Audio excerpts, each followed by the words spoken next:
Nós agora faremos um estudo a respeito do livro de Hebreus. Mas a pergunta é, por que um estudo sobre o livro de Hebreus justo agora? Na minha opinião, o livro de Hebreus é provavelmente um dos livros mais importantes do Novo Testamento. Ele une o Antigo Testamento ao Novo Testamento e enaltece os princípios que são absolutamente necessários ao período em que vivemos agora, como é claro, para o tempo em que foi escrito. O livro de Hebreus é um livro magnífico. Assim como os judeus no tempo de Cristo não compreenderam o ministério de Jesus, o livro de Hebreus deveria iluminá-los. Estas coisas nos devem servir como exemplo. Portanto, eu acredito que o livro de Hebreus é tão necessário para o nosso tempo quanto foi para o tempo em que Jesus andou nesta terra. Assim, decidimos fazer um estudo a respeito do livro de Hebreus. Há muitos anos atrás, minha esposa escreveu uma canção sobre Jesus. E uma vez que a essência do livro de Hebreus é Jesus, eu achei que pudesse ser conveniente começarmos com aquela canção, pois eu acho que a letra se encaixa muito bem ao assunto. Mas antes de começarmos, vamos orar. Querido Pai, te agradecemos por sua palavra. Te agradecemos por nos deixar escrito tudo aquilo que é necessário para cada geração, não importa o tempo em que tenha vivido na história. E, Senhor, por causa das circunstâncias em que vivemos, ajuda-nos a compreendermos aquilo que o Senhor nos diz por meio desse livro maravilhoso. Em nome de Jesus. Amém.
A man taught the word from a boat on the lake. The gospel nets were filled. They feared that they would break. And all were amazed and laid down the oar, for no one had ever seen a man like this before.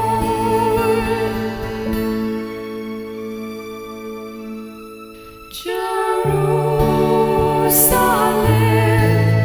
Jerusalem, you stoned the prophets and crucified the Lord. Jerusalem, Jerusalem, I have bound you with my love, but you've broken the cord. Oh, my Lord Jesus, what have they done to you? You have been so faithful, so loving and so true. But many heard you, simply closed the door, for no one had ever seen God like this before. Jerusalem,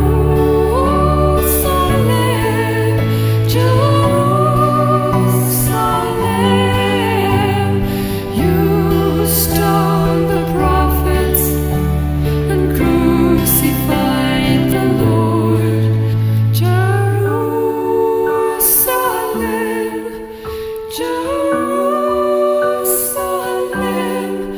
I have bound you with my love, but you've broken the cord.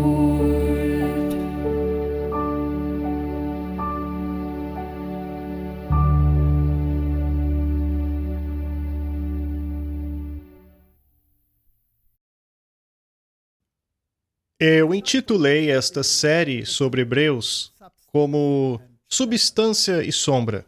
E eu penso que o slide já diz tudo. Você vê uma cruz com uma sombra e um cordeiro. Este é o tema do livro. De acordo com os reformadores, e como também diz a versão King James da Bíblia, é dito a Epístola de Paulo aos Hebreus. Agora, eu sei que a alta crítica não reconhece que Paulo tenha sido o autor deste livro, mas, assim como os reformadores, eu acredito que certamente foi Paulo que escreveu este livro. Mas por que ele não se apresentou aqui? Por que ele se apresentou em todos os outros livros, mas não aqui?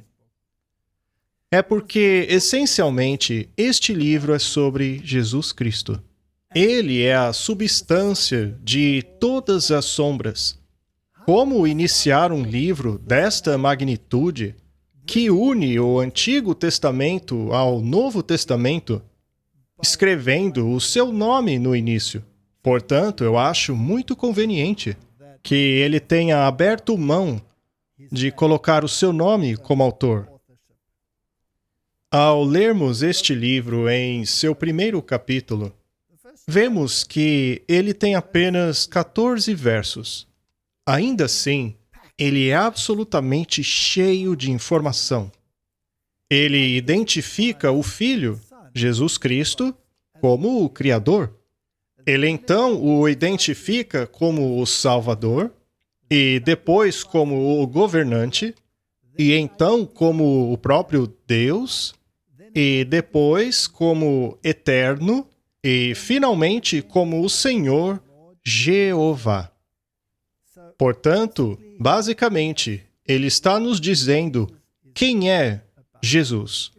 Antes de iniciarmos um estudo verso a verso, algumas pessoas nos perguntam como se estuda esse livro? Por que há tanta confusão no mundo? Como podemos ter certeza de que o estamos estudando corretamente? É uma tarefa bastante difícil, pois tudo que lemos na Bíblia pode ser distorcido.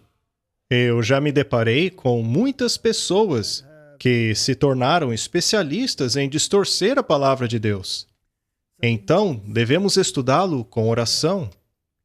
Não podemos simplesmente abrir a Bíblia e ler este livro sem oração.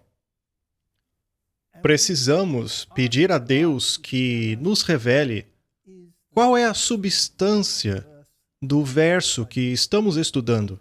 E também não podemos estudá-lo isoladamente, já que ele está ligado a outras partes da Bíblia. Na verdade, grande parte do livro são citações de outros trechos das Escrituras. É necessário trazer o passado junto ao presente e comparar verso por verso. Mas que outros materiais podemos usar para estudar um livro como esse? Hoje em dia, temos muitas fontes disponíveis. Temos programas bíblicos como o eSword, por exemplo, que nos fornece conexões, grupos de discussão e outras ferramentas que nos permitem ver o que os reformadores pensavam a respeito. Há concordâncias também, para podermos comparar tudo que é dito a respeito dele.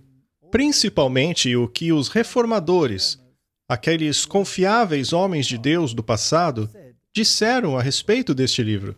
Pois eu acredito que Deus, quando deu aos tradutores as palavras na língua original e disse, traduza para uma língua que o povo entenda, ele tem usado homens inspirados. E eu acredito que aqueles primeiros reformadores e suas ideias estão em harmonia com aquilo que eles traduziram. E, obviamente, temos outros materiais também, como o Espírito de Profecia. O Espírito de Profecia é um filtro maravilhoso. A Palavra de Deus e o Espírito de Profecia juntos nos darão uma visão ampla e tudo aquilo que puder iluminar o que vamos ler deve ser estudado. Além disso, é claro, temos os pioneiros. Muitos deles eram estudantes fervorosos da Bíblia. Eles escreveram muito a respeito. Essa estante atrás de mim está cheia de comentários bíblicos que falam a respeito do que os nossos pioneiros pensavam a respeito disso. É claro, podemos ver o que os outros teólogos dizem a respeito também, mas eu quero me certificar de que aquilo que estudamos vem de pessoas consagradas, pessoas que criam na Bíblia e no Espírito de Profecia, trazendo ambos em harmonia. Dessa forma, eu tenho mais fé naquilo que eles dizem. É bom ouvir ideias de várias fontes diferentes. Até mesmo alguns dos escritores modernos, de vez em quando, têm boas ideias, mas é sempre bom ter em mãos os filtros. Sendo assim, vamos começar com a nossa introdução a este livro maravilhoso. Se quisermos compreender o livro de Hebreus, temos que olhar algumas questões.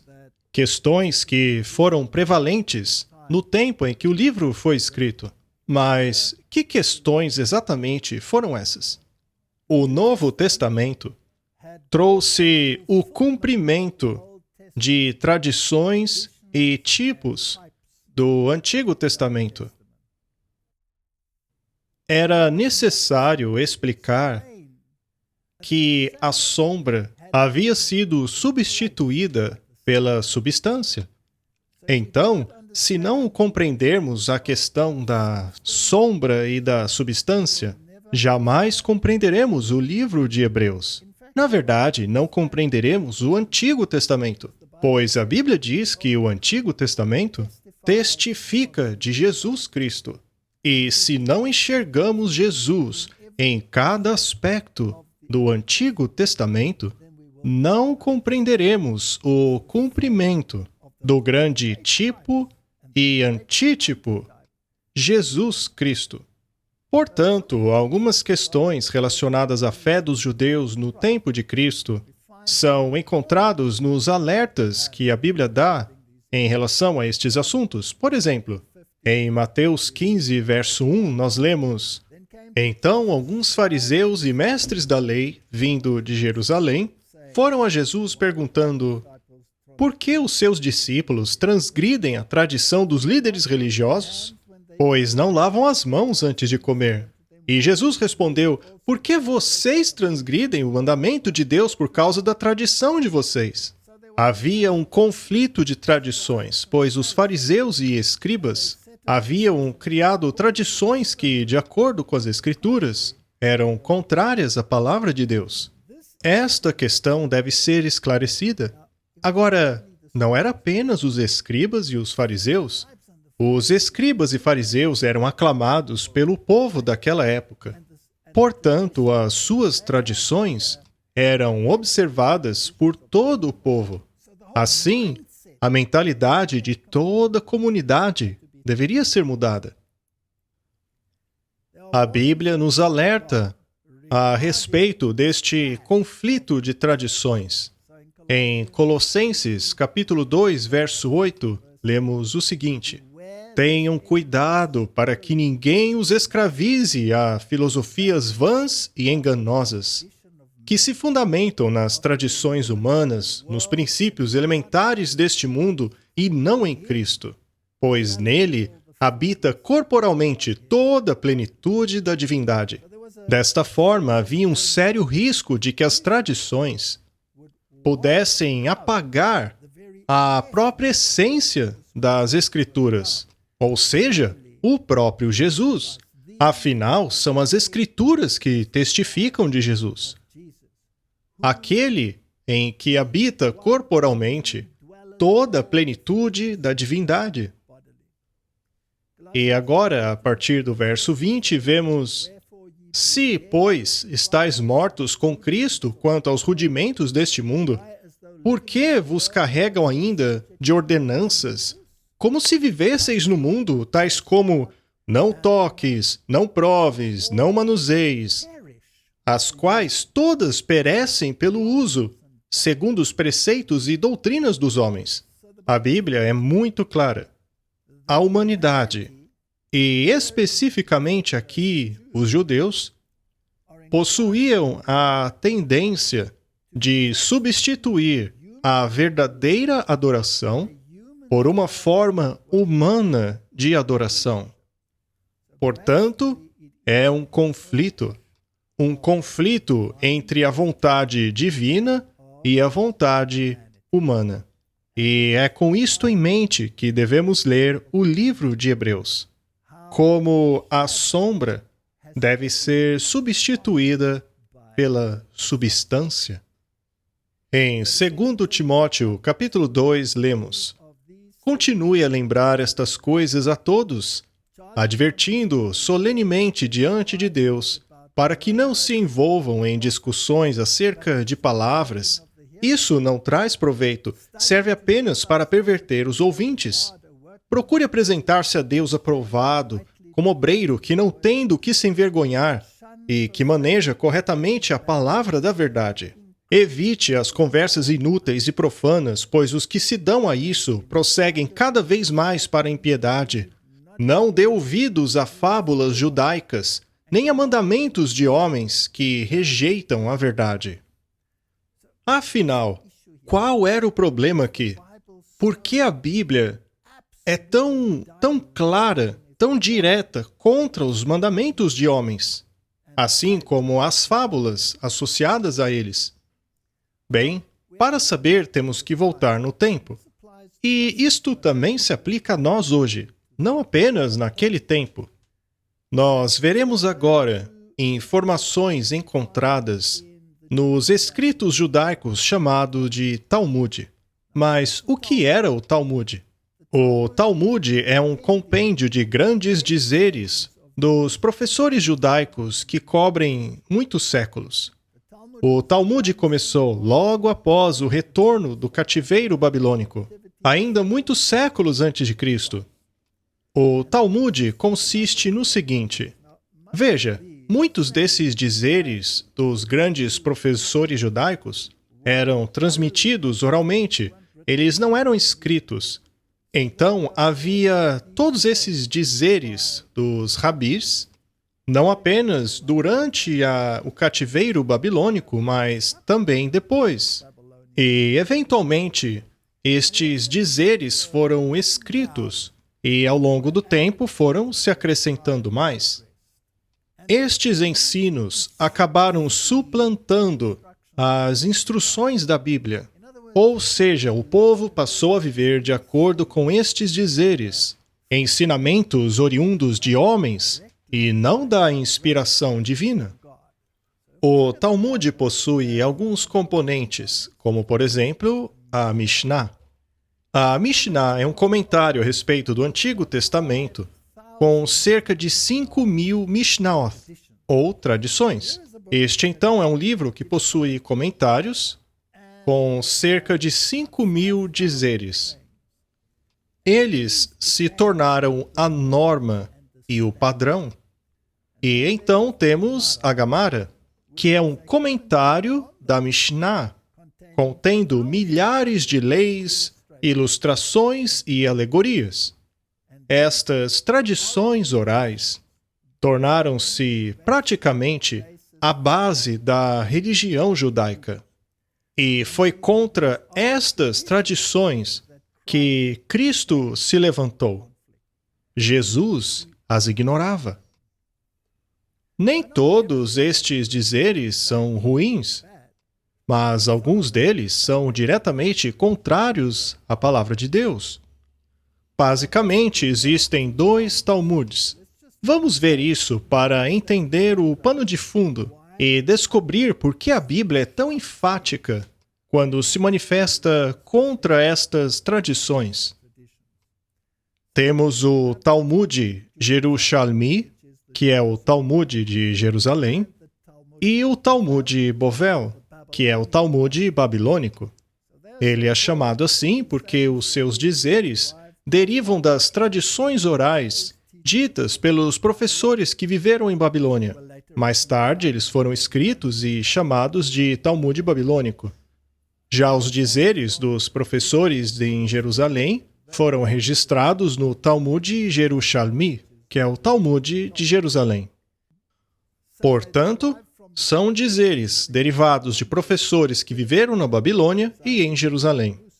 Bem, estes cultos professores possuíam muitos discípulos, e é dito que um deles, chamado de Hillel, tinha 80 discípulos, dos quais 30 eram tão dignos que a glória de Deus esteve sobre eles, assim como esteve sobre Moisés. Veja o nível do status que era atribuído a estes sábios. Eles chegavam a compará-los até mesmo a Moisés. 30 deles eram tão dignos que a glória que veio sobre Moisés também veio sobre eles. E, por ordem desses 30, o sol poderia até mesmo parar, assim como parou com Josué. 20 deles eram apenas moderadamente cultos, e o maior destes 80 era Josué, filho de Uziel, de quem se dizia que, quando ele estudava a lei, qualquer pássaro que voasse sobre sua cabeça era fulminado. Imagine, então, ter-se tantas fábulas judaicas que elevavam essas pessoas a este patamar. Isto poderia levar o povo a uma forma de religião cheia de problemas. Esta citação é de F.C. Gilbert. Lições práticas da experiência de Israel para a igreja de hoje. Este Gilbert foi um dos pioneiros do movimento adventista. Ele tinha uma ascendência judaica. Então ele era bastante familiarizado com a maneira de pensar dos judeus. E se quisermos entender melhor qual era a situação daquela época, é necessário e importante que expliquemos corretamente essas coisas. As tradições e leis continuaram aumentando, e ainda que elas entrassem em conflito umas com as outras, eram consideradas corretas e imutáveis. A voz do Rabi tornou-se a voz de Deus. Por exemplo, certa vez houve uma disputa lá entre os rabis. E um dos rabis disse que não era certo comer um ovo que havia sido botado no dia de sábado.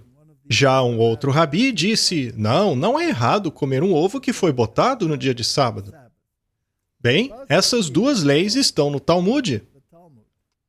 Qual delas é a correta? Bem, as duas estão corretas, já que vieram daqueles sábios. A saída foi dizer que um deles estava correto espiritualmente, mas o outro estava correto praticamente. Então, é errado comer um ovo que foi botado no sábado, mas espiritualmente não é.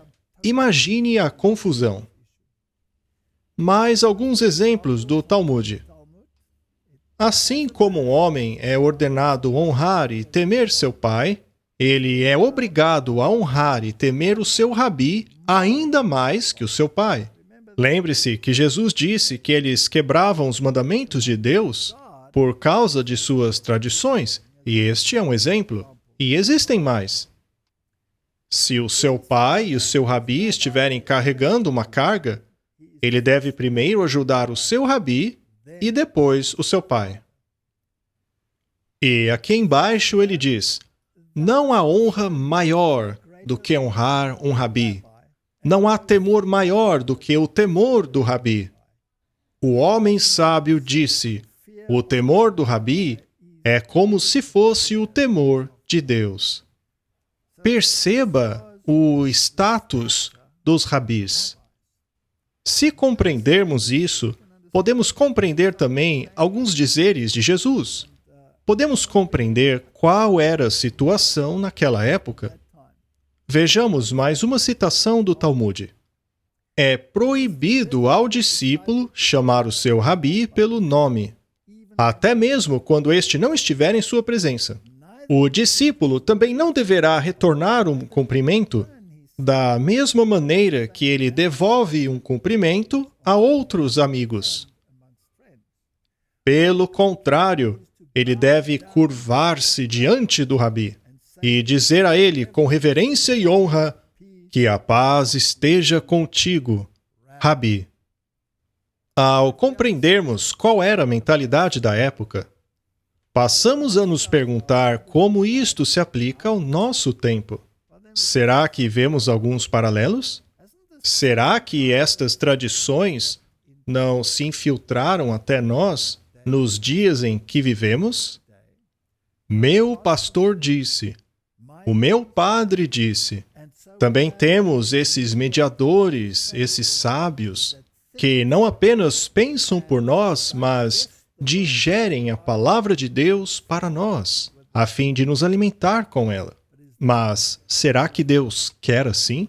Ou será que cada um de nós deve ser individualmente responsável por aquilo que acreditamos e agimos, de acordo com a nossa consciência e a palavra de Deus?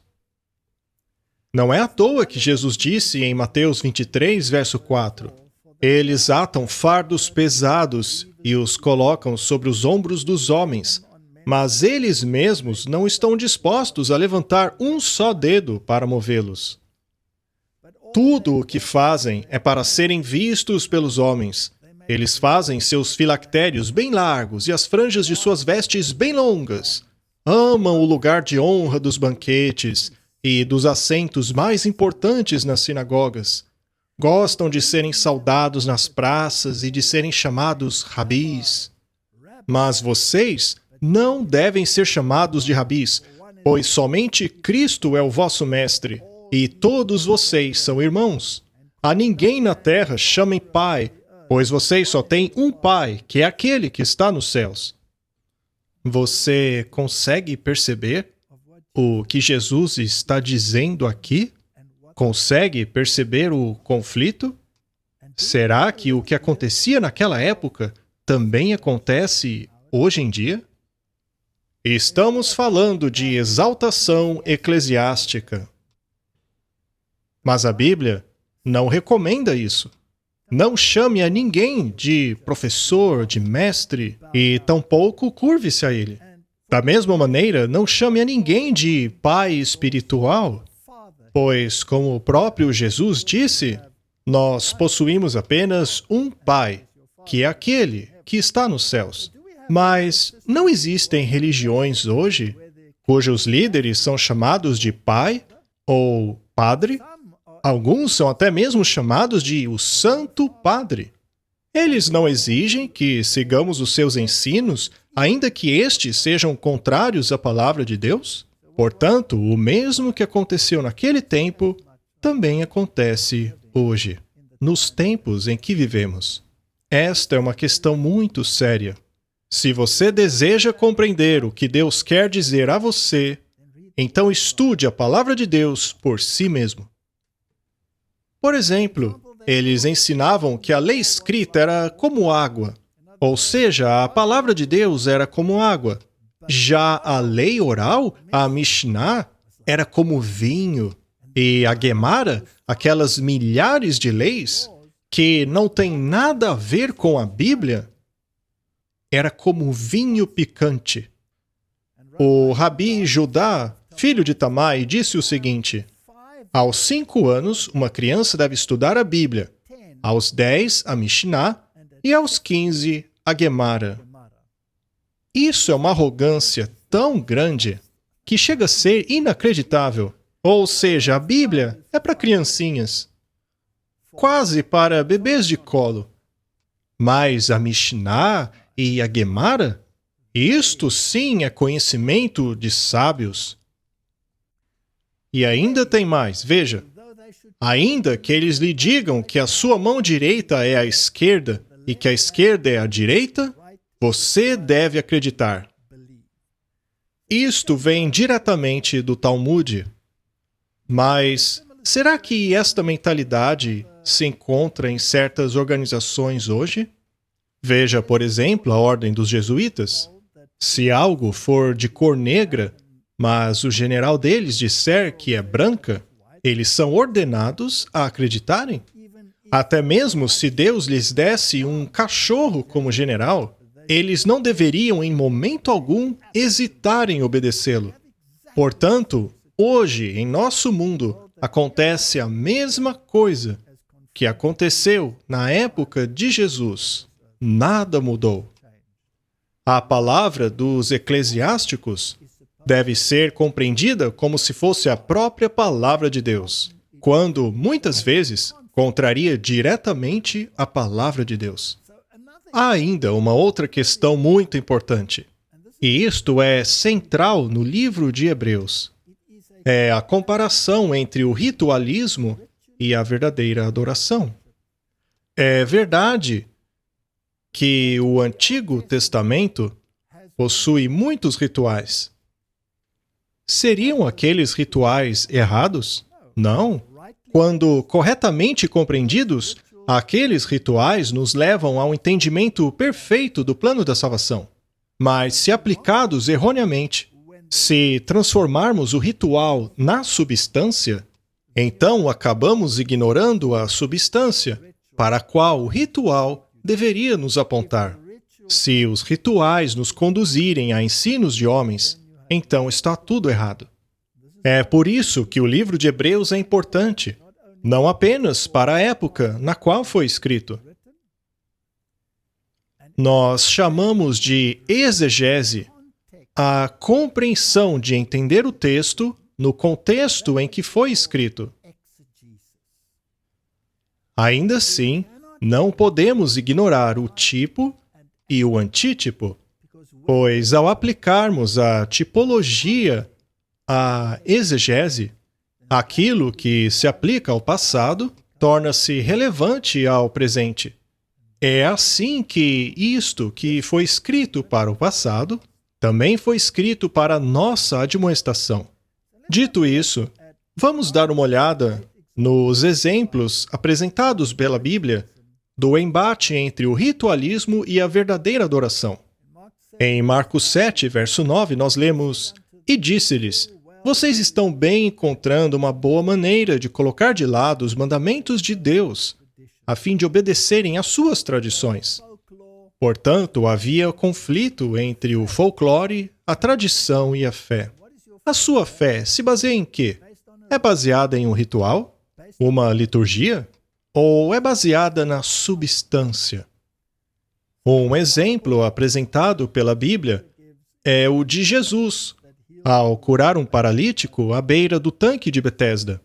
Eu sei que já falamos sobre isso em outros episódios, mas é tão importante, especialmente para o tempo em que vivemos. Então, Jesus chega a este tanque e encontra este paralítico e diz a ele: "Levanta-te, pega tua cama e anda." E isso era uma violação direta de cada uma daquelas leis escritas nos livros dos sábios judaicos. Essas 3 ordens eram proibidas pelos judeus no dia do sábado. A Bíblia não fala nada a respeito. Ainda assim, era nisso que eles acreditavam. O livro Fé e Obras diz o seguinte: "Torne-se distinto e claro o assunto de que não é possível efetuar coisa alguma em nossa posição diante de Deus, ou no dom de Deus para nós, por meio do mérito de seres criados. Se a fé e as obras adquirissem o dom da salvação para alguém, o Criador estaria em obrigação para com a criatura. Eis aqui uma oportunidade para a falsidade ser aceita como verdade. Se alguém pode merecer a salvação por alguma coisa que ele faça, encontra-se, então, na mesma posição que os católicos para fazer penitência por seus pecados. A salvação, neste caso, consiste em parte numa dívida, que pode ser ganha como salário. É impossível deixar mais claro do que isto. Este é o grande perigo. Quando o ritual torna-se o seu meio de salvação, quando aquilo que você faz te torna merecedor da salvação, como, por exemplo, fazer uma peregrinação, ou participar da missa, ou executar algum ritual religioso, ou visitar um lugar religioso específico para receber uma bênção, como exigem a maioria das religiões de hoje. Uma vez cumprido aquele dever, então aquele mérito é conquistado por suas ações. Isto, porém, não é ensinado pela Bíblia. Os homens amam substituir a substância da verdade por rituais. Vamos mais uma vez olhar esta história. Era dia de sábado e Jesus foi ao tanque de Betesda, que tinha 5 entradas. Essa história se aplica a toda a humanidade. Ali costumava ficar um grande número de pessoas doentes e inválidas, cegos, mancos e paralíticos. Eles aguardavam pelo movimento das águas. A religião deles dizia que havia algo específico que poderiam fazer para se curar. Cura tanto espiritual como física. Era um tanque que provavelmente era aquecido e, eventualmente, surgiam bolhas na água. E a tradição os havia ensinado que era um anjo movendo a água. Da mesma forma, hoje, temos milhares de pessoas indo atrás de cura que normalmente envolvem água. Por exemplo, a água de Lourdes. Quando o doente entra em contato com esta água, um milagre acontece. Mas por que basear a fé em coisas como essa, quando temos acesso direto ao Criador do universo? De volta à nossa história, a Bíblia descreve aquele povo como um povo impotente, um povo cego, manco, paralítico, que ficavam lá aguardando esses milagres acontecerem. Que tipo de Deus é esse que favorece o indivíduo que foi mais forte do que os outros, tendo condições de chegar à água, ou mesmo que era mais rico do que os outros, que poderia pagar para ter acesso mais fácil até a água? Que tipo de Deus é esse? Seria este o Deus que se importa com o humilde e mais fraco? Então eles estavam ali, aguardando o mover das águas para serem curados. Mas o grande problema é que apenas os mais fortes conseguiam isso. Mas então, um certo homem, e note como a descrição é genérica, um certo homem que estava doente por 38 anos.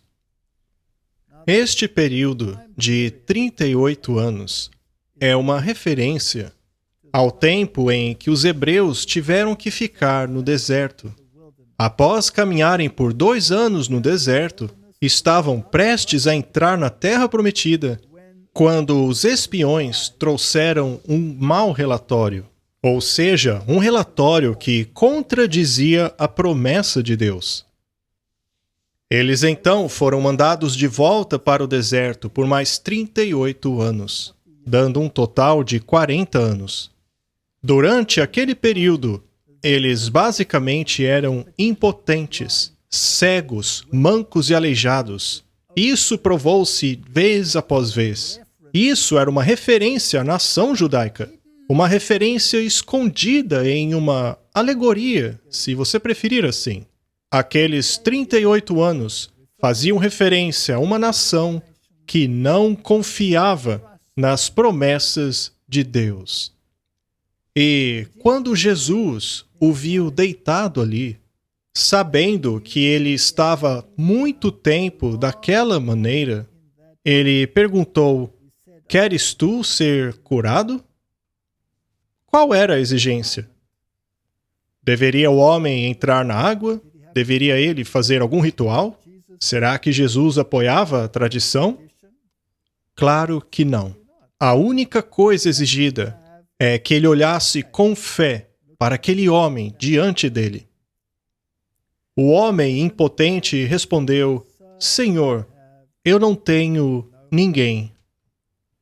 Ao transferirmos isso para os tempos modernos, não há muitos pastores que o convidam a eventos como este?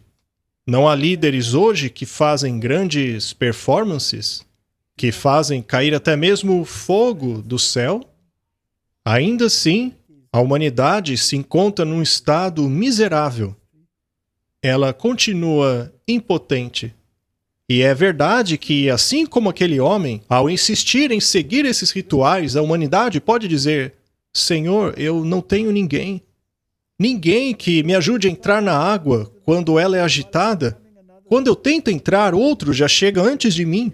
E Jesus diz: "Levanta-te, pegue tua cama e anda."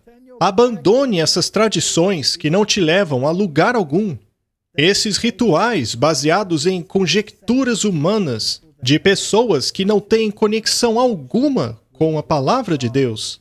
Daqueles que consideram a Bíblia um livro para crianças, que exaltam a própria sabedoria acima da de Deus. E por essa razão, os judeus disseram ao homem que havia sido curado: "Hoje é sábado, não é permitido carregar sua cama." A lei humana, a tradição humana, coloca-se acima da lei divina. Mais tarde, Jesus o encontrou no templo e disse: "Olhe, você está curado. Não peques mais." Aí está todo o plano da salvação em uma frase. Você está curado, mas o que o curou? Foi o olhar de fé para aquele que estava diante dele. E a admoestação, "não peques mais", está em harmonia com a lei de Deus, para que coisa pior não te aconteça. E o homem foi contar aos judeus que Jesus o havia curado. Então os judeus passaram a perseguir Jesus e queriam matá-lo, pois fazia estas coisas no sábado. Uma vez que o títipo sempre encontra o seu antítipo, Deveríamos esperar uma situação semelhante nos dias de hoje? Claro que sim.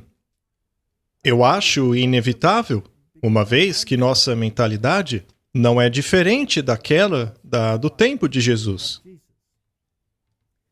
Eles perseguirão aqueles que apontam a Jesus e aos seus preceitos como vá e não peques mais, e que dão importância à lei de Deus. Aqueles que exaltam a lei, incluindo a lei da autoridade, que é o sábado. Mas Jesus lhes respondeu: meu pai continua trabalhando até hoje, e eu também estou trabalhando. Por essa razão, os judeus queriam matá-lo mais ainda, pois não somente estava violando o sábado, mas também estava dizendo que Deus era seu próprio pai, igualando-se a ele. Aí está o X da questão. A minha pergunta é: será que as grandes religiões do mundo consideram Jesus como sendo um com Deus? Sim ou não? A resposta é: claro que não. E ainda outra pergunta. Até mesmo no mundo cristão, no movimento ecumênico, que deseja abraçar cada vez mais a humanidade, será que este conselho rebaixa Cristo ao mesmo nível que as outras religiões do mundo fazem? Com certeza. Então, o mesmo problema que vemos aqui, temos que enfrentar também hoje. Este problema gira em torno da autoridade do Filho. E é este o tema do livro de Hebreus. É por isso que é tão importante que o compreendamos. A autoridade do Filho fica clara na versão King James da Bíblia. Veja em João 5, verso 19. Mas Jesus respondeu e disse-lhes: na verdade vos digo que o Filho por si mesmo não pode fazer coisa alguma, se não o vir fazer o Pai. Porque tudo quanto ele faz, o Filho o faz igualmente. Isto é importantíssimo. Em outras palavras, Jesus está dizendo que ele é exatamente igual ao Pai. Seja lá o que o Pai fizer, o Filho também faz. Porque o Pai ama o Filho e mostra-lhe tudo o que faz. E ele lhe mostrará maiores obras do que estas, para que vos maravilheis. Pois assim como o Pai ressuscita os mortos e os vivifica, assim também o Filho vivifica aqueles que quer. E também o Pai a ninguém julga, mas deu ao Filho todo o juízo. Este é o X da questão. É por isso que eles tinham que destruir Jesus. Pois ele suplantaria a religião deles. Pois ele é a substância. Os tipos e as sombras dos quais eles haviam se apoderado através de suas próprias leis e rituais seriam em breve substituídas pela verdadeira religião, a verdadeira adoração. E a sua palavra não permanece em vós, porque naquele que ele enviou não credes vós. Eu arrisco dizer que a humanidade chegou ao ponto em que Jesus foi completamente excluído dos pensamentos dos legisladores.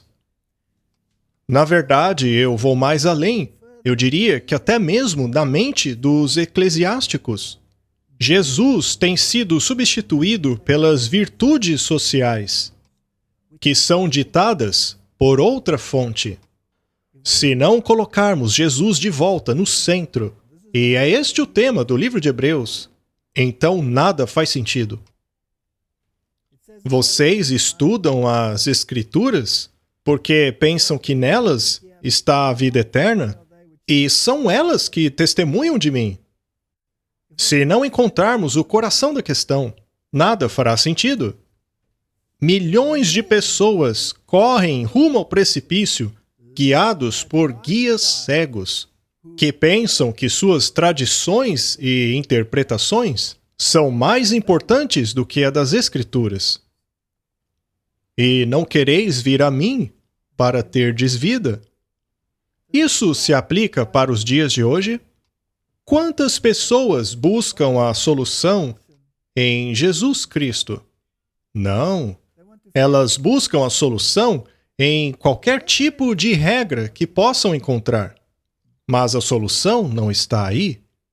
Se não formos a Cristo, não temos vida.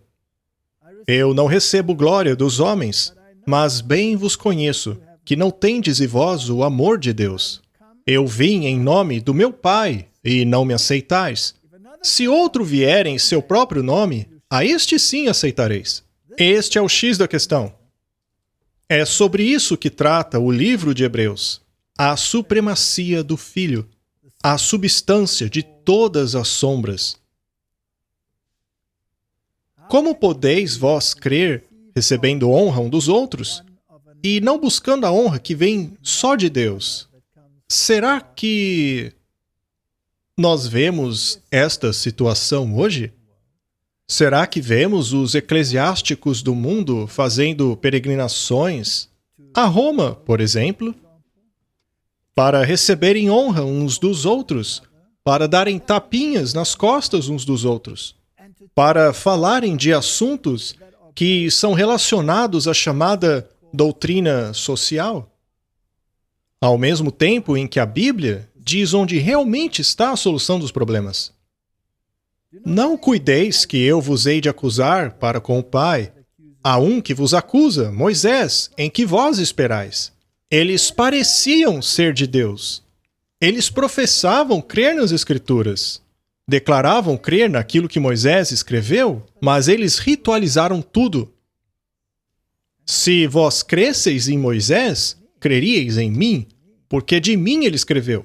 Mas se não crerdes nos seus escritos, como crereis nas minhas palavras? A humanidade se encontra na mesma situação.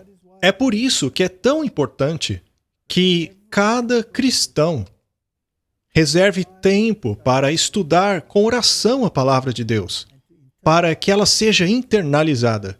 Pois os guias deste mundo, os grandes religiosos deste planeta, não importa o quão lindas e elaboradas sejam as suas roupas, não poderão te ajudar para aquilo que está por vir. Se não creem nos seus escritos, como acreditarão em minhas palavras? Afinal, do que se trata o livro de Hebreus? Eu procurei deixar isto bem claro.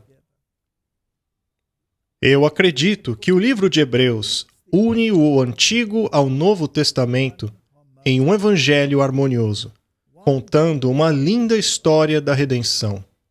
Ele conta uma história tão sublime que será estudada até mesmo ao longo da eternidade.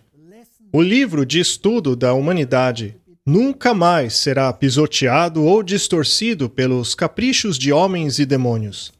Este livro é o expositor da substância e sombra, que deveria, para sempre, dispersar a superstição e o formalismo em termos de religião. Uma árvore lança a sua sombra, mas só se pode subir na árvore e não na sombra. A sombra nos diz algo a respeito da árvore, mas somente a substância é capaz de suportar o nosso peso. A carta de uma pessoa amada pode ser lida vez após vez na tentativa de nos aproximarmos dela, mas jamais poderá substituir o seu abraço. A carta pode confortar e dar esperança, mas o abraço traz o descanso. É assim que devemos ler as Escrituras. É assim que devemos discernir entre a sombra e a substância. Não torne a substância em uma sombra. O livro de Hebreus fala a respeito de uma carta de amor de Deus à humanidade, uma promessa da substância velada em sombras. O livro provê um vislumbre da luz celestial, mas os homens amaram as sombras e as trevas mais do que a luz. Jesus veio, de acordo com Lucas 1:79, para dar luz àqueles que se encontram nas trevas e na sombra da morte, para conduzir os nossos passos à paz. Nele estava a vida, e a vida era a luz dos homens. A luz brilhou nas trevas, mas as trevas não a compreenderam. Não é triste que encontramos a mesma situação em nosso mundo hoje? Existe tantas trevas no mundo. Ainda assim, ele recusa a luz. O mundo transformou o tipo e a sua substância em uma história mitológica. Eles varreram a verdade da maneira como esse livro apresenta. Seja lá com o que substituíram, seja com evolucionismo, seja pela alta crítica, seja lá o que for, tudo tem como objetivo destruir a veracidade desse livro. O mundo ama as trevas. Ele mergulha nela. Ela é até mesmo ensinada nas universidades. João 3,19 diz: "E esta é a condenação, que a luz veio ao mundo, mas o homem amou mais as trevas do que a luz, porque suas obras são más." Esta é a situação na qual nos encontramos. É por isso que o livro de Hebreus é tão importante. Voltando ao tempo dos judeus, eles até mesmo proclamaram o seguinte, João 11:49. Então um deles, chamado Caifás, que naquele ano era o sumo sacerdote, tomou a palavra e disse: "Vocês não sabem de nada. Não percebem que é melhor que morra um homem pelo povo e que não pereça toda a nação?" Nossas tradições, nossas liturgias são tão importantes que, se chegássemos a aceitar a substância, todo o nosso sistema religioso acabaria. Portanto, é melhor sacrificar a substância, é melhor sacrificar Cristo do que perder toda a nossa influência com os rituais, do que perder toda a aclamação do povo que adora até mesmo o chão que pisamos. Lucas 11:35 diz: "Tomem cuidado para que a luz que está em vós não se torne trevas." João 8:12 diz: "Então Jesus mais uma vez disse a eles: Eu sou a luz do mundo. Aquele que me segue não caminha nas trevas, mas terá a luz da vida." João 12:46 diz: "Eu sou a luz do mundo. Aquele que crê em mim não habitará nas trevas." Esta é a solução para a humanidade. É a história das Escrituras. É disso que ela testifica. E a humanidade trocou isso por um cozido de lentilhas. Eu gostaria de concluir esta introdução ao livro de Hebreus com a seguinte citação. É quando os líderes religiosos se apegam às trevas e rejeitam a substância que acabam se afundando nas trevas. A mesma coisa acontece hoje. Quando Paulo compreendeu a luz que o cegou, ele proclamou. Lembre-se de que ele estava em trevas, ele era um membro do Sinédrio. Ele disse em Atos 26:15, "Quem és tu, Senhor?" Paremos aí por um momento. Toda a Escritura testifica de Jesus Cristo. E este homem culto, talvez o mais culto de todos eles, perguntou: "Quem é o Senhor?" Ele não fazia ideia do que era a substância para a qual a sombra apontava.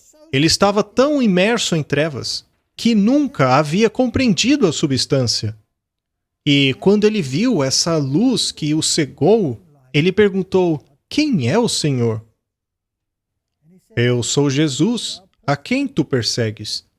Mas levanta-te e põe-te sobre teus pés, porque te apareci por isto, para te pôr ministro e testemunha, tanto das coisas que tem visto, como daquelas pelas quais te aparecerei ainda, livrando-te deste povo e dos gentios, a quem agora te envio." E para que ele seria enviado? Ele diz: "Para abrir-lhes os olhos e os tirarem das trevas para a luz, do poder de Satanás para Deus, para que recebam o perdão dos pecados e herança entre os que são santificados pela fé em mim. Esta tornou-se a grande missão de Paulo, dali em diante. Ele deveria livrar aqueles que viviam nas trevas, conduzindo-os para a luz. Você acha que Satanás ficou feliz com essa luz que brilhou sobre aquele mestre da perseguição? Eu acho que não. Você acha que Satanás fica feliz com a luz que brilha por meio dos escritos de Paulo e de toda a Bíblia? Você acha que as forças demoníacas se alegram com a luz que brilha destas páginas? Ou será que eles farão todo tipo de esforço a fim de corromperem a palavra de Deus, de distorcê-la, de tirar o seu significado original? Eu creio que sim. Qual seria então a solução? Quando aceitamos a luz, aí sim recebemos perdão dos pecados e a herança entre os que são santificados pela fé em Jesus. Jesus é a luz. Se você for a Ele, você terá a luz. Eu deixo a pergunta: quem melhor para escrever o livro de Hebreus do que aquele que levou em seu corpo as marcas daquela luz, como lembrete de sua tolice? Ele tinha uma marca, um espinho em sua carne, e por 3 vezes ele pediu a Deus que o removesse. Porém, Deus lhe disse: a minha graça te basta. Você precisa lembrar-se das trevas nas quais um dia você andou. Assim você sempre apreciará a luz em que anda agora. Às vezes, Deus deixa alguns espinhos em nossa carne, para que nos lembremos constantemente a focarmos na luz. Do contrário, podemos ir para as trevas novamente, buscando permanecer na sombra e perseguindo a substância. Ele perseguiu a Cristo, perseguiu também o seu povo. E uma vez que ele compreendeu a luz, tornou-se capaz de levá-la a todo o povo. E que pena que, conforme Pedro escreveu, as pessoas distorciam os escritos de Paulo. Falemos mais um pouco a respeito da estrutura do livro de Hebreus. Nós faremos um estudo a respeito do que o livro de Hebreus realmente quer dizer e o que isto representa para o nosso tempo. Poderíamos fazer uma avaliação literal do livro de Hebreus. Poderíamos estudar a sua forma de maneira detalhada e gastar anos estudando os pormenores deste livro. Mas, por causa do tempo em que vivemos, precisamos nos concentrar em sua essência. Eu vou falar um pouco sobre a sua estrutura, dando exemplos conforme avançamos. Essas ferramentas são muito importantes e podemos utilizá-las para compreendermos melhor o que diz esse livro. Uma das ferramentas é a estrutura quiasmática do livro de Hebreus. Esta aqui é uma citação de um acadêmico que diz: em seu livro de 1742, Gnomon Novi Testamente, o acadêmico alemão John Albert Bengel menciona a presença de estruturas quiasmáticas no livro de Hebreus.